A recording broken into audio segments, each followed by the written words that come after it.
ইতিমধ্যে শুনেছেন যে গত 2-3 দিন যাবৎ বর্ডার গোলচক্কর এলাকার ভেতরে কয়েকজন সমাজদ্রোহী মিসক্রিয়েন্ট এরা সমস্ত এলাকাটার মধ্যে মানুষের ভেতরে ভয় ভীতির পরিবেশ তৈরি করছে। ইতিমধ্যে 3-4 জন নিরীহ মানুষকে তারা মারধর করেছে। যারা আক্রান্ত হয়েছে তারা পুলিশের কাছে এফআইআরও করেছে, বিচার চেয়েছে। এবং আজকে প্রভাতী বিভিন্ন সংবাদপত্রেও এইসব নিয়ে খবরাখবর হয়েছে, আপনারা জানেন।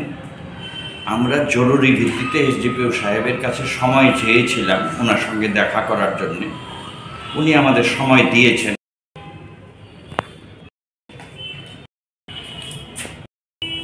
এসডিপিও সাহেবকে এটাই বললাম, আবেদন করলাম যাতে তাদের বিরুদ্ধে প্রশাসনিকভাবে আইনিগতভাবে ব্যবস্থা নিয়ে এলাকার মানুষের যে ভীতির পরিবেশটা এটা দূর করা হয়।